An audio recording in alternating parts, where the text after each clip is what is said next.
वैसे तो इजराइल के लगभग सभी इलाके में ईरान के मिसाइल आ रहे हैं, लेकिन नॉर्थ इजराइल खास करके हाइफा, नहारिया, गलीली के आसपास ज़्यादा प्रभाव देखने को मिलता है। वैसे ही हम एक और स्पॉट पर मौजूद हैं। Hello ma'am, hi sir, we are from India. So would you please explain us what happened here? Chaim, explain.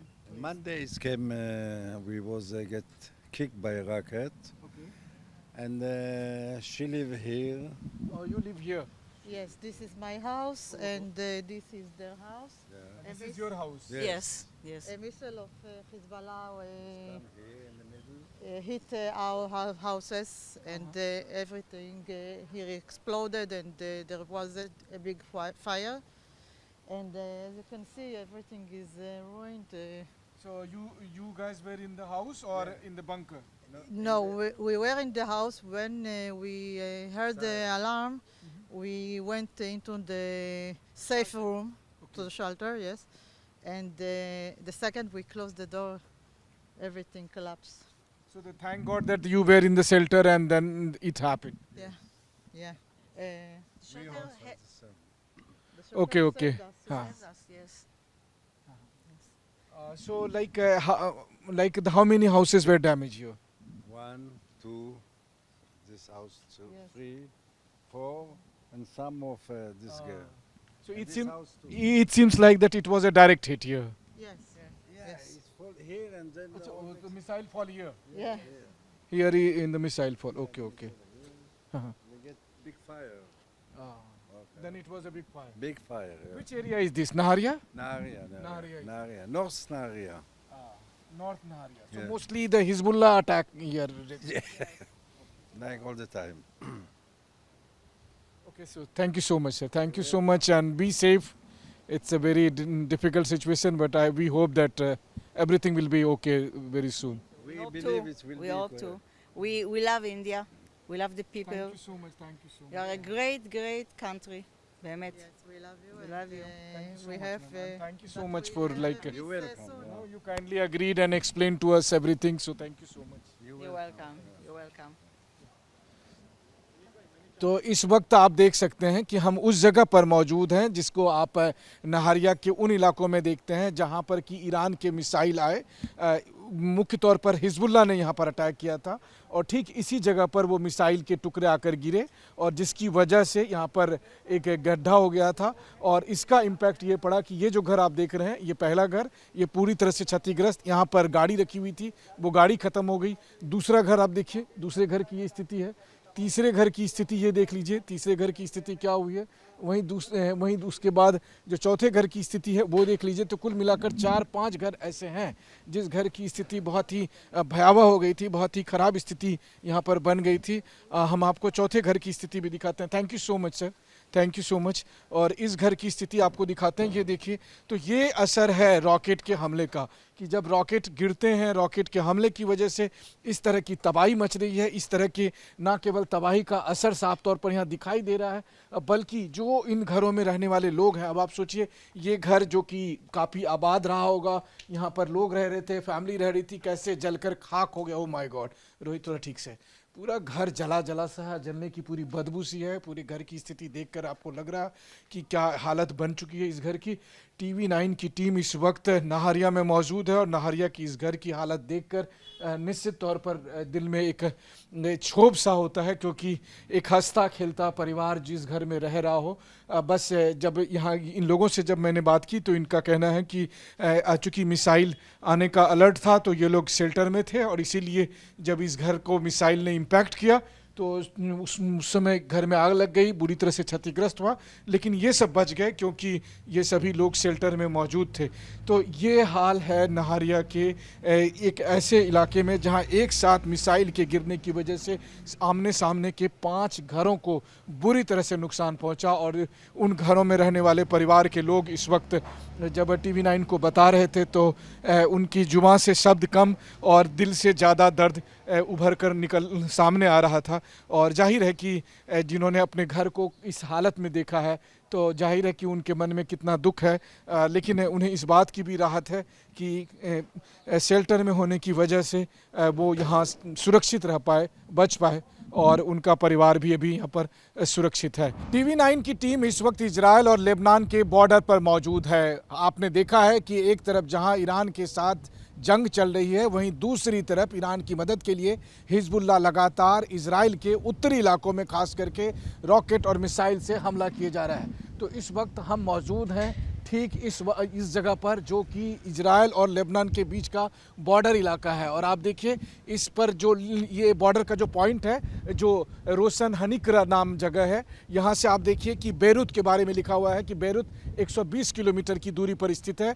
वहीं इस पॉइंट से जेरूसलम जो है वो 205 किलोमीटर की दूरी पर स्थित है। और हम इस वक्त इसी बॉर्डर के एरिया पर मौजूद हैं, जहाँ पर आप देखिए इसके इस पार का जो हिस्सा है वो लेबनान का इलाका है और यहाँ से लेबनान शुरू होता है। वहीं दूसरी तरफ हम जिस जगह पर मौजूद हैं, यहाँ से इजराइल की टेरिटरी शुरू होती है। और इस वक्त TV9 की टीम ठीक उस बॉर्डर पॉइंट पर मौजूद है, जहाँ पर कि हम इजरायली साइड में मौजूद हैं और जहाँ से हम आपको दिखाने की कोशिश कर रहे हैं। इसके ठीक दूसरे तरफ का जो हिस्सा है, जो आप घर देख रहे हैं और जो बाकी चीज़ें देख रहे हैं, ये यहाँ पर लेबनान का हिस्सा है। लेबनान में मुख्य तौर पर जो साउथ लेबनान का इलाका है, यानी कि जो हिजबुल्लाह के कंट्रोल में है, जहाँ से लगातार इजराइल पर 7 अक्टूबर के हमले के बाद से ही हमले किए जाते थे, जिसका परिणाम हुआ कि IDF ने वहाँ पर न केवल एयर स्ट्राइक की बल्कि वहाँ पर अभी भी ग्राउंड ऑपरेशन चल रहा है और लगातार बेरूत के अलग अलग इलाकों पर एयर स्ट्राइक के जरिए हिजबुल्लाह के कमांडर, हिजबुल्लाह के मिसाइल सेंटर या फिर हिजबुल्लाह के जो और डिफेंस के जो एसेट्स हैं उन सबको ख़त्म करने की कोशिश की जा रही है। वहीं दूसरी तरफ इजराइल पर भी हिजबुल्लाह की तरफ से अटैक हो रहा है। और सबसे बड़ी बात यह है कि लगभग 2.5 साल से अधिक समय से हिजबुल्लाह पर लगातार स्ट्राइक के बावजूद आज भी हिजबुल्लाह इस कदर पावरफुल है कि वो नॉर्थ इजराइल के बहुत से इलाके में, चाहे वो हाइफा हो, गलीली हो, किरियात सिमोना हो, मेतुला हो, इन सब इलाकों में, या नहारिया हो, इन सब इलाकों में वो अटैक करने की स्थिति पर होता है। हम इस वक्त आपको दिखाने की कोशिश कर रहे हैं। देखिए इस वक्त हम जिस जगह पर मौजूद हैं, ये वो जगह है। देखने में तो ये शानदार है, सुंदर है, भव्य सा लगता है। एक तरफ आप देखिए मेडिटेरेनियन सी की ये शानदार समंदर की लहरें, बहुत सुंदर मौसम और देखने में बहुत ही मनोरम दृश्य। लेकिन पिछले कुछ महीनों से अगर आप कहें, और ख़ास करके ईरान जंग के समय जिस तरह से लगातार यहाँ से होकर ईरान के मिसाइल और हिजबुल्लाह के मिसाइल इन इलाकों में, जहाँ पर कि आप देख रहे हैं कि जिन इलाकों में जो इजराइल के लोगों के घर हैं वहाँ पर टारगेट किए जाते हैं और इन घरों पर लगातार मिसाइल के को बरसाया जाता है।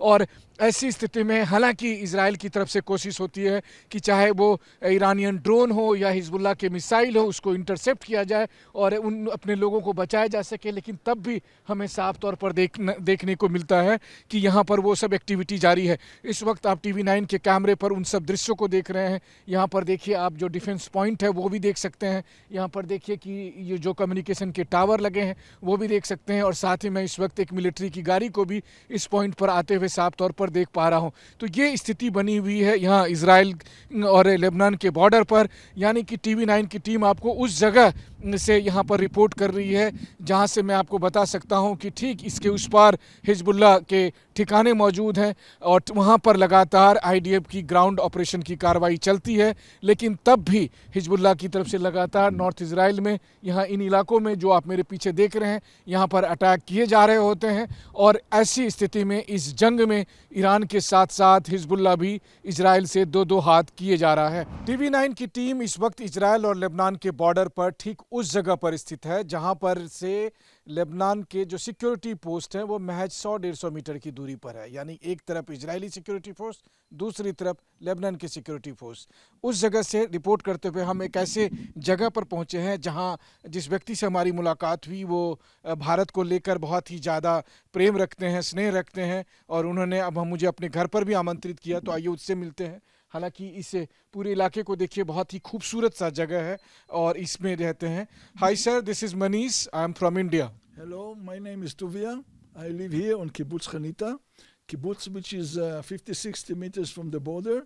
And all the years in the establishment of this kibbutz in 1936, this place knew all the time shelling, bombing, and terrorists coming. For example, I built my family here. I'm married here. I was 4 kids born. And in 2002, when my wife was driving with one of my daughters, night before, two terrorists of Hezbollah came from Lebanon. They sat on the road by a kibbutz not far from here, and they shot people driving on the road, and they killed my wife and my daughter. Oh God! So your wife and daughter were also at that time killed by the Hezbollah terrorists. Yes, exactly. They don't mind. They kill people, they kill children, kill women. They have no heart, those people. They all what they want is to destroy our life. And as you see, this beautiful place is like paradise. This they want to take away from us. But still you are living here. Yes, we decided that no force in the world will move us from here. Even what happened to us, what happened to other people, even people, my window destroyed. Even When did it happen? this happened 3 days ago. It was from a night of heavy shelling, and one of the bombs that exploded broke my windows out. And we decided we are strong like a stone. We don't move from here. No force in the world will move us from here. Sir, how old you are? I am 74 years old. You are 74-year-old, and I must say, you lost your wife, you lost your daughter. Right now, still you are facing all kind of impact by the missile and bomb, and then you are saying that you will be here, you will not go anywhere. Never. And we have a safety room, like most of the people here. Every night that bombs, shellings, whatever happens here, we go in the room, we have our sleeps there, and what happened, we'll destroy. But we don't go out from here. And we're strong until whatever time it's needed. And we'll beat them. We will win this war. Would you please brief us about this area, like how far is the Lebanese border, and then how do you live here, how much secure you feel? Okay, I can tell you this place is from here is the border, the field here is about 50-60 meters, as I said, but the actually border is maybe 200-300 meters from here. Before, Are you referring for this mountain? yes, from the mountain it goes all the way up here. Okay. I can tell you that when I came here in 1980, it was people from Lebanon came inside to Israel and worked here in our kibbutz too. We had very close relationship, and we have wonderful relationship and connection with the Lebanese people who the Hezbollah took over Lebanon. They control them and they don't let them do what they want. This is how the things have changed. Exactly, and actually we with the people in Lebanon, we could live in wonderful peace, but also all this is because of the Hezbollah. What you do? What I'm doing in my life, I'm a pensioner, but I'm still working in a factory that I worked since 1982. It's a factory that make intraocular lenses. The lenses that make an operation when you people have a cataract operation. This replace the lens inside the eye.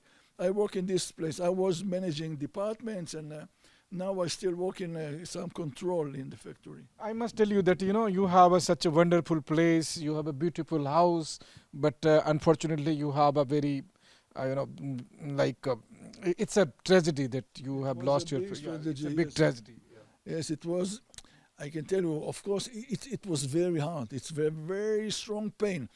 But I told my children, as they were small, that the boy was 12 and a half. And the elder daughter was in the army. It was very difficult. But I told them, we will be strong together. We will cry and we'll be remembering the loss. But with the memories of them, the good memories of them, we will be strong together and we'll continue our life. So salute to you, sir. Salute to you and your spirit. And then you were mentioning about me. You were mentioning about India. So have you been to India? Yes, I've been to India about 8 or 10 years ago. I don't remember, but it was a beautiful trip. Yeah. So right now, when I am talking to you, then the siren is going on. Siren? No, not here. Not yet. The some other Yes. places. So we've been in an organized tour for about 3 weeks, and we had good connection with the people in India. We love them. They open the house, open the house for us, and gave us food and smiles and hugs and whatever. So we love the people of India. Thank you so much, sir. Thank you so much for your feeling towards India, people of India, and and you know, if I'll ask you that, how do you spend life here? Because every day it's happening. For the last 3 years, like the war is going on, so every day it's selling. Then how do you live here? So actually, the war now started about 3 weeks ago. It was heavily. Until then, okay, let's go backwards. When the war started in 7th of October in the south, we evacuated from here. A year and a half, we didn't live on the kibbutz. And then after a year and a half, we came back. We rebuilt, we fixed, and make it all new again. And since then, it was fairly quiet. From here and there was bombing. So we rebuilt everything. We renewed the garden, renewed the house, renewed everything. And we So have... when did you back? When did you back? Then everything was demolished here. No, not demolished, but some houses was demolished, to be fixed. And the gardens, everything was dry, went to build again, and the house was dirty and we had to fix. And I tell you, our people in Israel, they are wonderful people. Many people volunteered and came to our houses, and help us to clean the house. They help you. Volunteer. Wow. And hundreds of people, they cleaned the kibbutz, they cleaned houses. I tell you, the strong feeling of our people, mainly in this war, is amazing. We're strong, touch together, people helping, people, we donate money to groups, they make food for the soldiers. And, endless amount of groups like this. For example, I can tell you that more than 30 years, I'm going once a week to Nahariya, and I'm giving food for people that don't have enough food. It's one small group of many other groups. We try in Israel to be brothers. I think many people are doing whatever they can to help one another. Wow, तो जरा सोचिए, जिन्होंने अपनी पत्नी खोया, जिन्होंने अपनी बेटी को खोया, तब भी वो कहते हैं कि ये उनका जन्म स्थान है, इसे छोड़कर नहीं जाएंगे। हर हफ्ते जाते हैं, लोगों की मदद करते हैं। इसके बावजूद कि लगातार हिजबुल्लाह की तरफ से अटैक हो रहा, तब भी ये अपने घर को, अपनी इस जगह को प्यार करते हैं और साथ ही साथ भारत को लेकर और भारत के लोगों को लेकर इनके मन में अगाध प्रेम है। ऐसे लोग हैं जो कि इजराइल और लेबनान के बॉर्डर पर मिल रहे हैं और इनका कहना है कि ये इनकी ज़मीन है, ये इनका स्थान है, ये छोड़कर क्यों जाएंगे, चाहे हालात कितने भी खराब क्यों ना हो जाए। TV9 की टीम इस वक्त जिस जगह पर खड़ी है उसे कैमरे पर देखकर आप खुद भी पहचान जाएंगे कि ये कौन सी जगह है, क्योंकि अमूमन दुनिया के हर बॉर्डर पर ठीक इसी तरह का मंजर आपको दिखाई देता है। तो हम इस वक्त हैं इजराइल और लेबनान के बॉर्डर पर, जहां पर हम इजराइल के उत्तरी इलाके में जो सबसे आखिरी गांव है वहां पर मौजूद हैं। और इस वक्त आप देखिए ये फेंसिंग इस गांव की फेंसिंग है, साथ ही इस फेंसिंग के ठीक बगल में ये जो देख रहे हैं ये इजराइल का मुख्य दीवार है, बॉर्डर का वो हिस्सा जहां पर इन्होंने एकदम सीमेंटेड फेंसिंग के जरिए ये इस तरीके से दीवार खड़ी की गई है ताकि किसी भी हालत में लेबनान का कोई भी व्यक्ति यहां पर ना आ सके। 2002 में लेबनान से कुछ व्यक्ति यहां पर आए और उन्होंने यहां पर कई लोगों की हत्या कर दी थी। उसके बाद से ये बॉर्डर बनाया गया था और इस बॉर्डर के ठीक उस पार का हिस्सा है लेबनान का हिस्सा, यानी वो इलाका जहां पर हिजबुल्लाह का कंट्रोल है, यानी वो इलाका जहां से लगातार रॉकेट मिसाइल दागे जाते हैं, यानी वो इलाका जहां पर से लगातार जो है सो IDF और हिजबुल्लाह के बीच में जंग चलती रहती है। और इस वक्त हम और आप जहां पर देख रहे हैं ये देखिए यहाँ पर IDF के पोस्ट मौजूद हैं, कम्युनिकेशन टावर है। वहीं दूसरी तरफ यहाँ देखिए इस वाले हिस्से को, तो यहाँ TV9 के कैमरे पर इस वक्त आप लेबनान के उन इलाकों को देख रहे हैं। यहाँ पर देखिए पहाड़ियों के बीच बने हुए वो घर जो कि इस वक्त आप देख पा रहे होंगे, ये घर लेबनान के लोगों के हैं। ये घर वो हैं जहाँ जिसका इस्तेमाल हिजबुल्लाह अक्सर करता आया है, लेकिन 7 अक्टूबर की घटना के बाद जब IDF ने यहाँ पर ग्राउंड ऑपरेशन शुरू किया, उसके बाद से लगातार ये स्थिति बनी कि यहाँ पर आईडीएफ के लोग अंदर गए और वहाँ ग्राउंड ऑपरेशन के तहत हिजबुल्लाह के लोगों के ऊपर कार्रवाई की। और इस वक्त TV9 पर आप उस जगह को देख पा रहे हैं, आप उन इलाकों को देख पा रहे हैं जिसे इस वक्त हम अपने कैमरे में कैद करने की कोशिश कर रहे हैं। और ये आप देखिए कि बॉर्डर के उस पार जो पहाड़ी पर बने हुए वो घर, ये सब लेबनान के घर हैं और TV9 की टीम ग्राउंड पर मौजूद होकर ये सब रिपोर्ट कर रही है और ये दिखाने की आपको कोशिश कर रही है कि यहाँ पर हालात कैसे हैं। यहाँ के लोग, यहाँ पर जो गांव हैं उस पर लगातार हमले होते रहते हैं, रॉकेट से, मिसाइल से, और यहीं दूसरी तरफ आईडीएफ की तरफ से भी शेलिंग की जाती है उस तरफ, और बीच बीच में काफ़ी आवाज़ आती है और हर घंटे 2 घंटे में इस तरह के सायरन बजते हैं और लोग सुरक्षित जगह पर, शेल्टर में, बंकर में या फिर अपने घर में बने सेफ्टी रूम में पहुंच जाते हैं। लेकिन इन सब के बीच जो सबसे बड़ी बात है कि ये जंग चल रही है और यहाँ पर रहने वाले लोगों को जब मैंने पूछा कि आपको क्या लगता है कि कब ये ख़त्म होगी, तो उनका कहना है कि उन्हें खुद नहीं अंदाज़ा है कि ये कब यहाँ शांति बहाल होगी और कब वो सुकून की नींद सो सकेंगे। कैमरामैन रोहित कनौजिया के साथ Manish Jha, TV9, Israel Lebanon border.